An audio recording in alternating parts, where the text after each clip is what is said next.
We're still going to be in John, the 9th chapter, and we left off on verse number 26.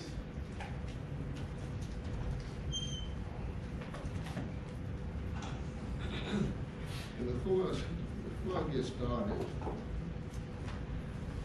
I just want to say, let's see why God brought us together, bringing us together. There be so much stuff going on in our lives sometimes, and sometimes it seems like it overwhelms us sometimes. Mm-hmm. Sometimes you have tears in your eyes and you be crying out to the Lord because there's so much stuff going on in your life sometimes. There's a lot going on in my life. There's a lot going on in every one of our lives. But let me tell you something. Keep your hands in God's hand. I don't care how rough it gets, and it do get rough sometimes, but keep your hands in God's hand. Amen. Don't turn loose God's hand now. If you gotta cry, cry. Shedding tears release the pressure sometimes off your it's a release. Sometimes things get so hard, it just tears will start running down your face. Mm-hmm. I'm gonna get to my lesson here in a few minutes. But I'm listening to what you're saying, brothers and sisters saying about how things are so difficult sometimes.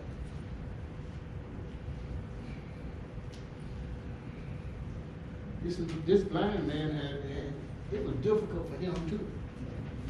This blind man had never seen the light of day. God see your need, see my need. He didn't ever say when we went down in that water, every baptism came up out of that water to be a Christian. Now, he didn't ever say it was going to be a flower bed of ease. Mm-hmm. No, he didn't say that. But he did say, I'll never leave you, nor forsake you. Mm-hmm. He did say that. He'll never leave you nor forsake you.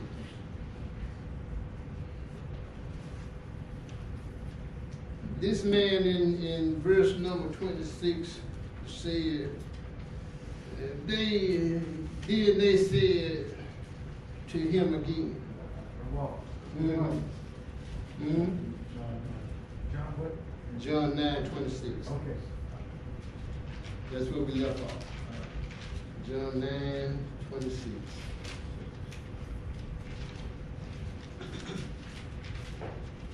Mm-hmm. Then said they to him again, what did he to thee? How opened he thine eyes? See, they telling you that this man was blind. All the other time they trying to make like, now his parents and stuff were lying and stuff the way they asked him, who you say was born blind. Now they saying, what did he to thee? How opened he thine eyes? So they saying that he was blind. I'm pretty sure they done seen this man time and time again just begging and stuff like that for something to eat or something like that. For give me something so I could take care of myself. Give me something to eat or whatever. Pretty sure they had seen him. So it wasn't no denying that Jesus had opened this man's eyes. But I want to do that is they questioning the method that Jesus did about putting clay, just spitting on the ground and put clay on the man's eyes and told him to go wash in the pool of Siloam. And he came back and said, I wonder if they just questioning that, or do they not? They just don't want to believe that Jesus had this kind of power.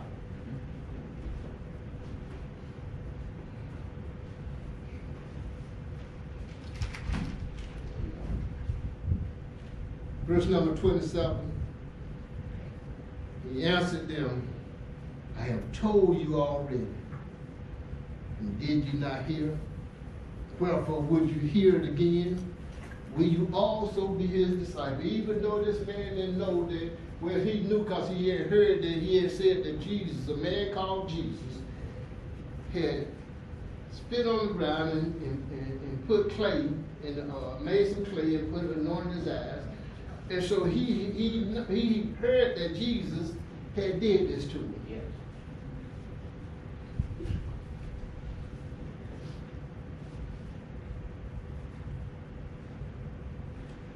And he was telling them, I done told you what he did to me.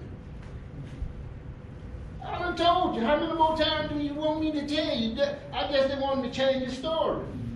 See, Jesus proved himself in this man. And he also proved it to us through this man.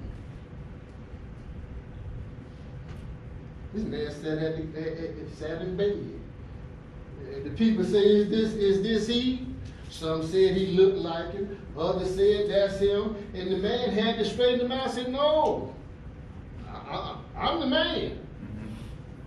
I was blind.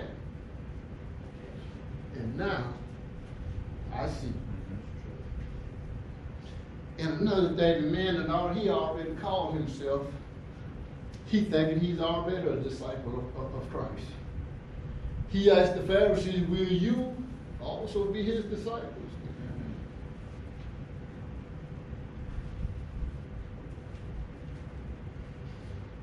Then they reviled him and said, thou art his disciples. I think I missed something there, but we are Moses' disciples.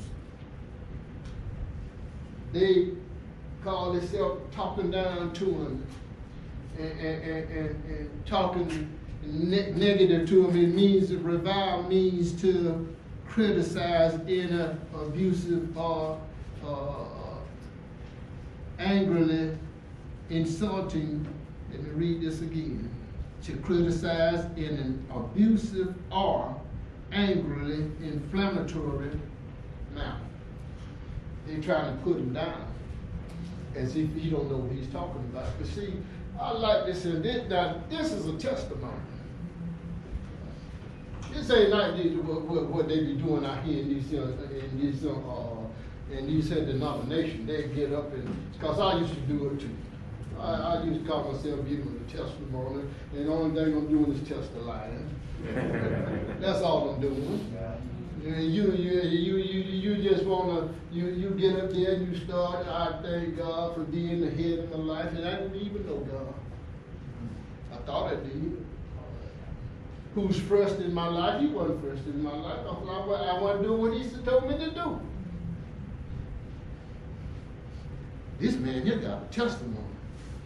Every time they tried to make this man say something different, no, Jesus opened my eyes. He knew that Jesus had opened his eyes and was nothing that nobody else could tell him. He knew it. Even though he didn't see Jesus at the time, he knew that Jesus had opened his eyes.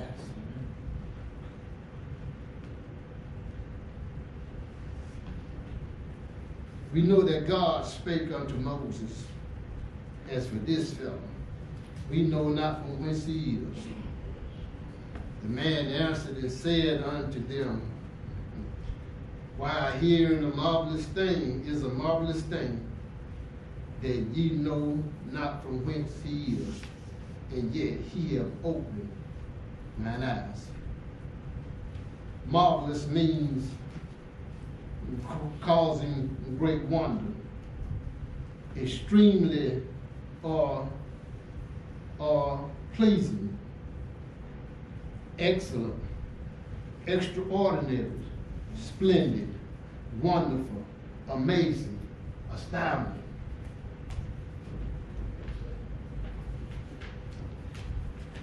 This was wonderful. This was amazing. This was marvelous what Jesus had done in this man.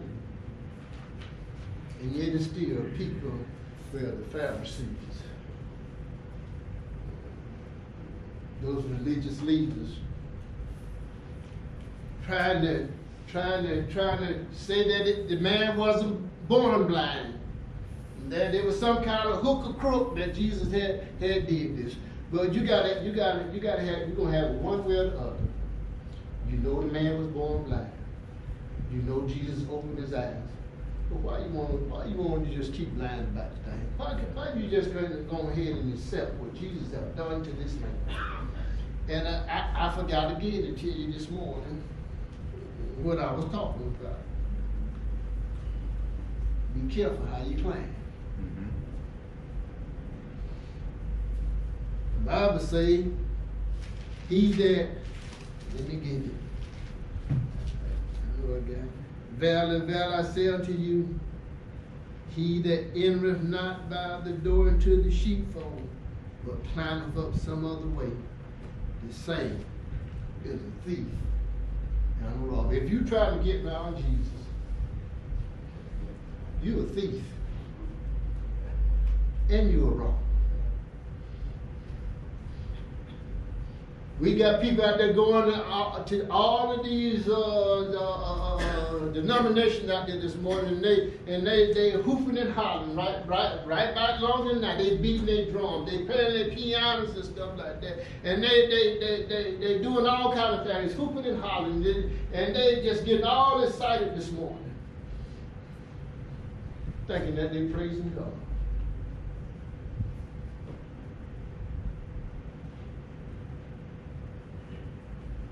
Let me show you something that's marvelous what Jesus did. Brother Daniels, get for me Luke 13, 10 through 17.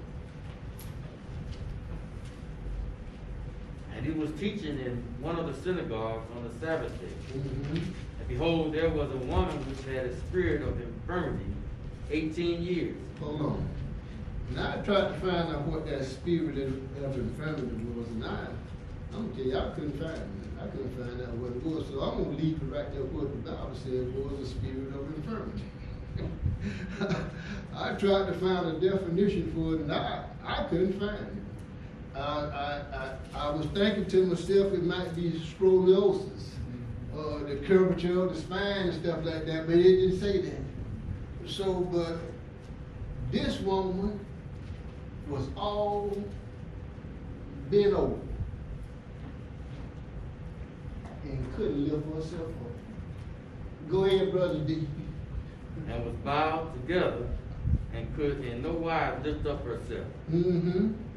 And when Jesus saw her, he called her to him and said unto her, Woman, thou art loosed from thine infirmity.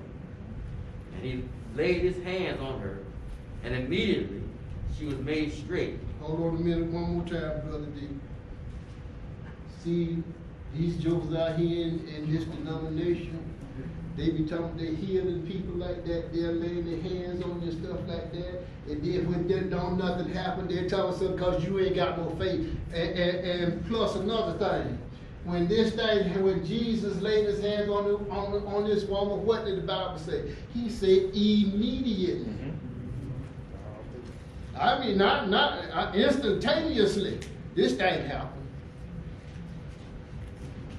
Go ahead, Brother D. Immediately she was made straight and glorified God. Mm-hmm. And the ruler of the synagogue answered with indignation, because that Jesus had healed on the Sabbath day, and said unto the people, There are 6 days in which men ought to work, and them therefore come and be healed, and not on the Sabbath day. The Lord then answered him and said, Thou hypocrite, doeth not each one of you on the Sabbath loose his ox or his ox from the stall, and lead him away to watering?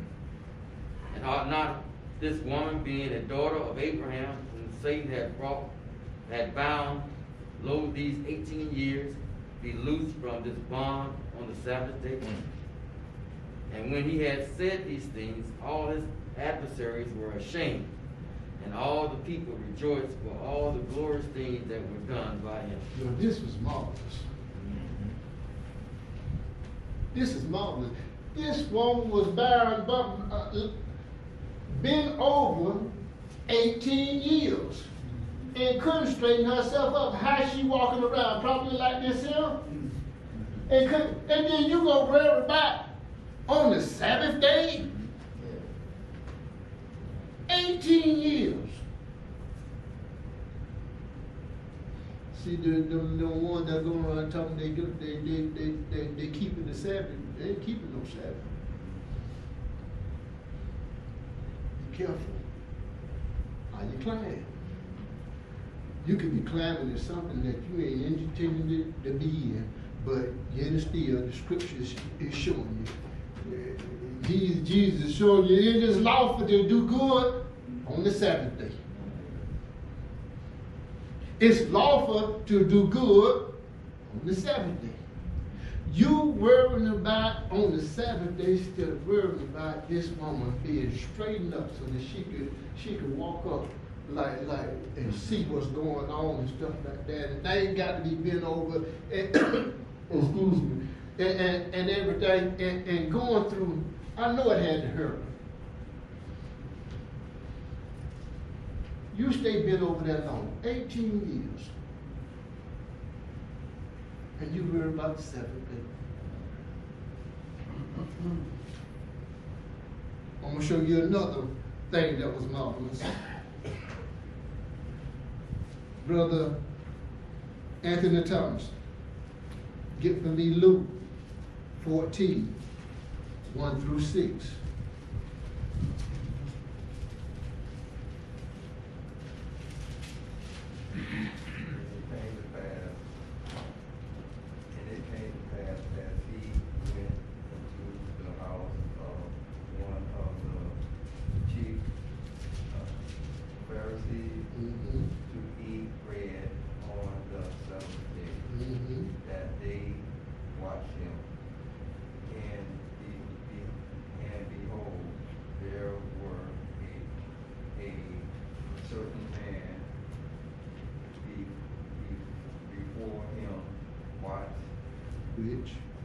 Which has the I think that's pronounced Droopson.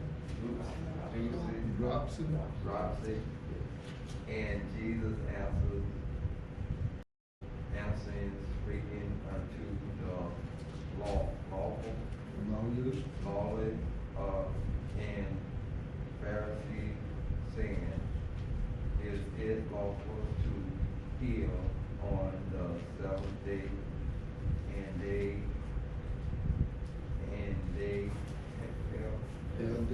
held their peace. And he took him and healed him and let him go. And answered them, saying, which of you shall have an ox fall into the pit, and will not straightway pull him out on the seventh day? They could not answer him again to this thing. Now, I tried to find out what drops mean. And it said abnormal accumulation of diluted lymph, LYMPH, in body or tissue. Now, whatever it was. Now, whatever it was, should not these people be happy for Jesus to heal, no matter whether on the seventh day or any other day? Amen. See, Jesus went around doing good everywhere.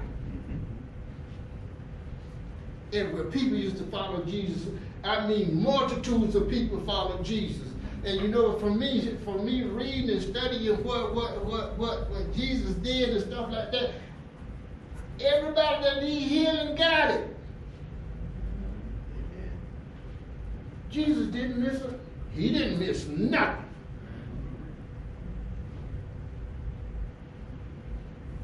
This was marvelous. This was excellent. This was amazing. And yet still, those Pharisees want to act like, well, let me tell you something, Jesus had broken the law. Jesus didn't break no law by healing on the Sabbath day. Jesus did good by doing this on the Sabbath day. Why they can't see that?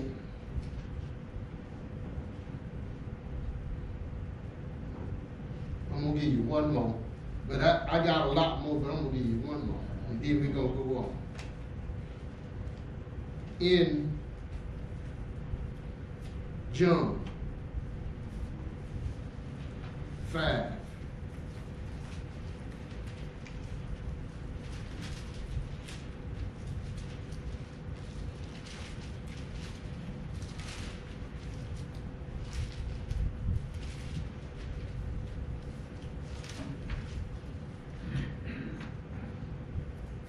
After this, there was a feast.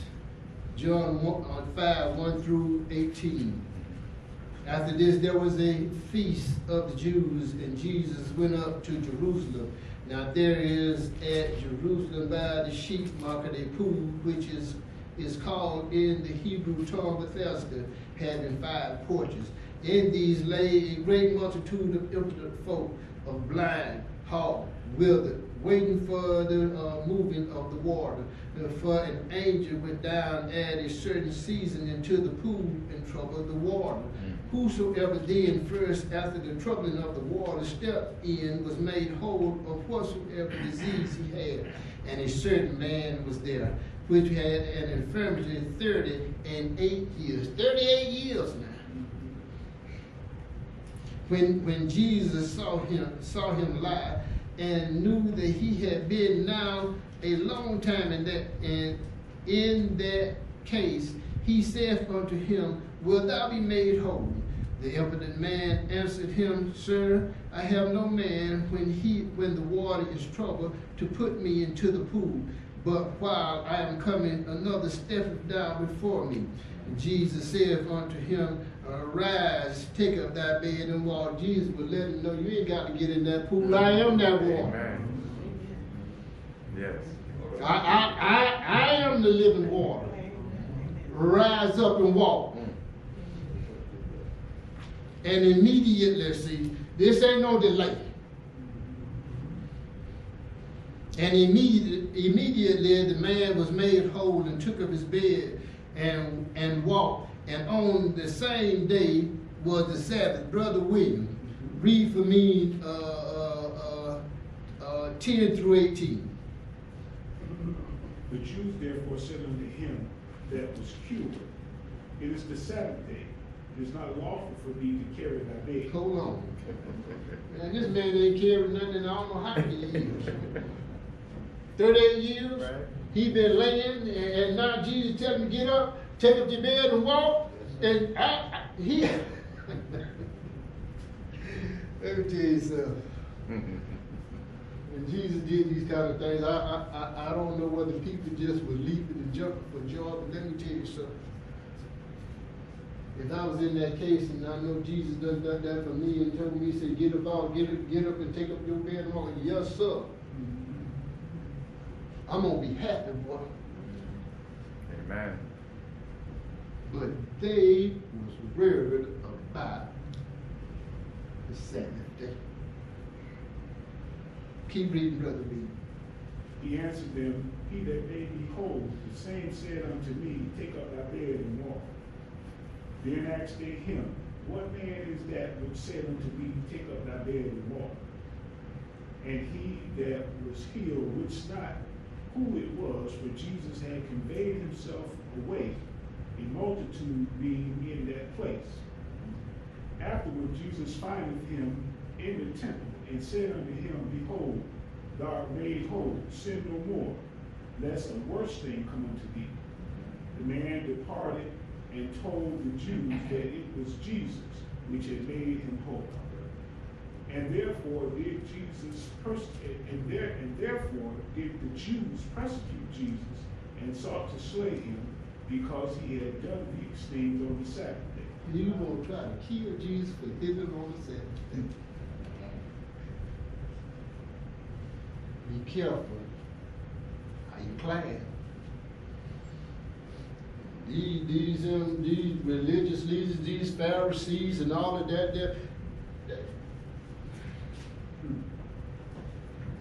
you mean to tell me, you see what Jesus, I mean, it's right there before you, and you worry about the Sabbath day, but yet still he healing people, blind, crippled, anything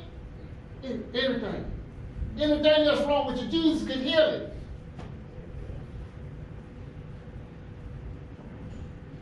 And yet still he worried about on the Sabbath day. Keep reading, Brother Weaver. But Jesus answered them, my Father worketh hitherto, and I work. Therefore the Jews sought the more to kill him, because he not only had broken the Sabbath, but said also that God was his Father, making him equal with God. Jesus is the Son of God. Amen. Jesus is the Son of God. I'm going to tell you.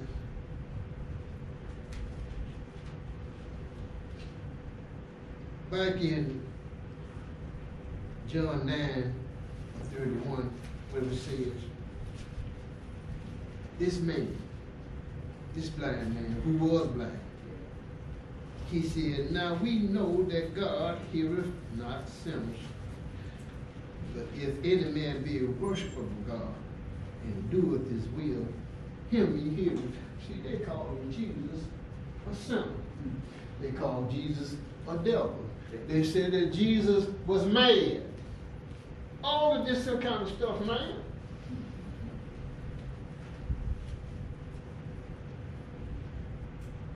And this man went on to say, he said, since the world began, was it not heard that any man opened the eyes of one that was born blind? It was never heard of.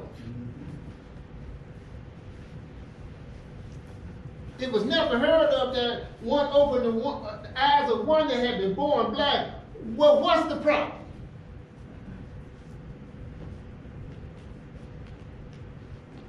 Because it was done on the Sabbath day. This man from a baby born, from a baby. I don't know, just like I said last Lord Day, I don't know how old he was.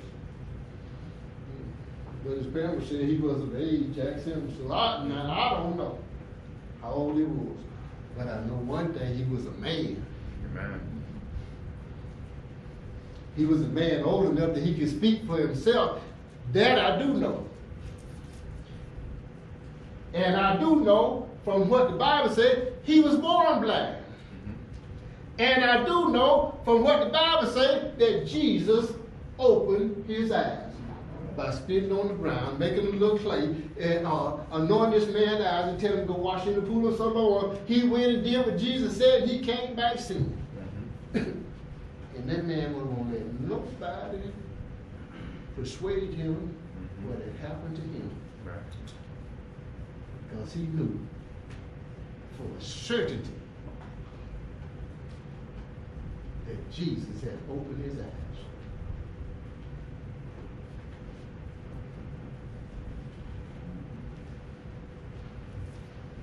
Then this man go on to say, if this man were not of God, he could do nothing. See, we got these old fake healers around here. We got a lot of them. What they're trying to do, they're trying to get in your pocket. That's all they try to do. Because I'm going to tell you the truth. When I was in the denominational world, they used to have a line. They used to say, you got a prayer line for $25. You got a prayer line for $25. You got a prayer line for $50 for $100. Serious. I laughed now, but hey, at the time I thought that at that time I know something wasn't right. How can this? I just didn't understand at that time. But this is what these people do.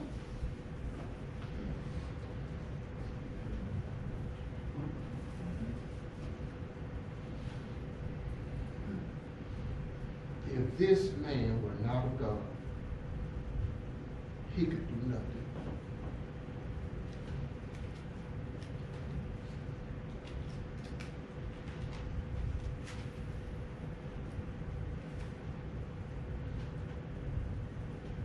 I'm gonna stop right here because we got about not even a minute. We'll pick back up on verse number 34 next Lord's Day. But anyway, be careful how you let people persuade you to do things that you shouldn't do in the name of a religion, because it ain't nothing but one. It's the Christian religion. It's the religion that Christ bled and died for. It's that religion, that one that you can read about in the Bible. Be careful, because you might be climbing up to a way that will end up in destruction. This is my lesson.